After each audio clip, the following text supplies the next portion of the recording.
Hi, welcome to the channel. I previously talked about deployments in this video, and now I'd like to talk about holding primary.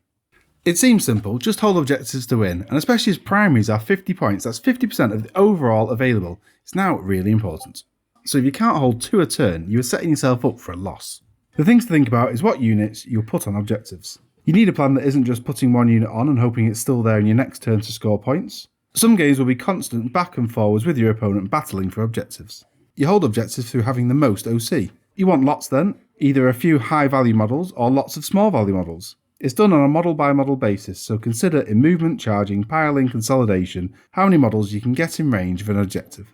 Don't forget Battle Shock, which will remove your OC value. You might need redundancy. Sticky is really powerful, so if you have access to it, consider playing it, as even if you get shot off an objective, you can still hold it. Your home objective can be considered more safe, so having one unit on it is okay. It's often out of line of sight, and it's the furthest from your opponent. However, there's lots of deep strike tricks, indirect firing abilities like move, shoot, move, that can get you off an objective. Spread out around the edge, maximise deep strike denial, and don't leave one side open. If you can leave some long range damage dealers in the back or some flamers for Overwatch, that can be a good deterrent.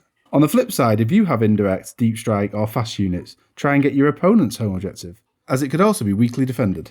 Next is what to have on an objective. Having multiple units on an objective can help mitigate battle shock and can also help screening. When doing this, use units with different profiles. Infantry and vehicles, for instance. Your opponent then has to put anti-infantry and anti-tank range fire into them. Empty transports are perfect because people don't want to waste time killing an empty transport. Position units using terrain to your advantage, perhaps block line of sight and gain cover. Lone officers are great, they can't be shot over 12 inches away. Have a transport with a unit in. That unit can be dropped out on the objective when the transport is destroyed.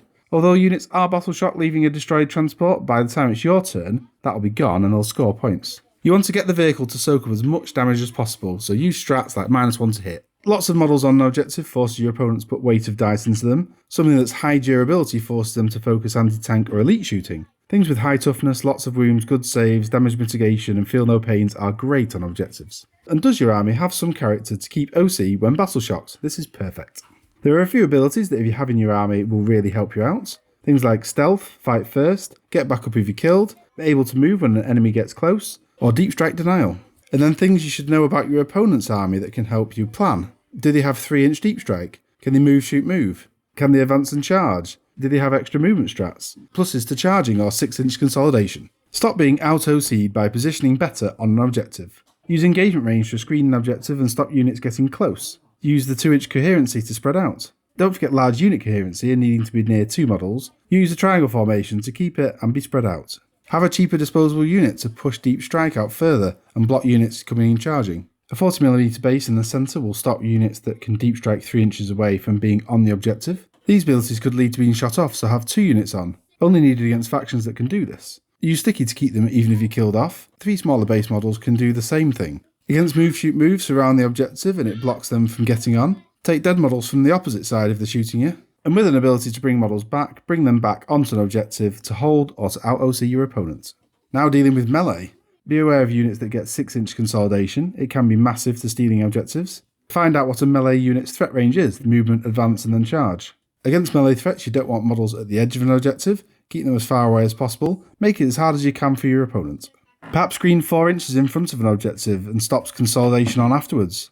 Keep a combat unit nearby and 2 CP for heroic intervention. That could allow you to deliver a nice counterpunch. If you have a fights first unit, use that on an objective. And if you're a charger, you get to hit first. If you're a multi-charge, then as you alternate activations, your fights first will only really work once. Fight and death can really help too. The goal to keep more OC on an objective or reduce your opponent enough so in your turn you can clear them off. Lots to think about here, so you really have to adapt to each opponent you face. Make sure to ask questions at the start so you can create a good plan. I hope this has been useful and I'll see you again soon. Bye.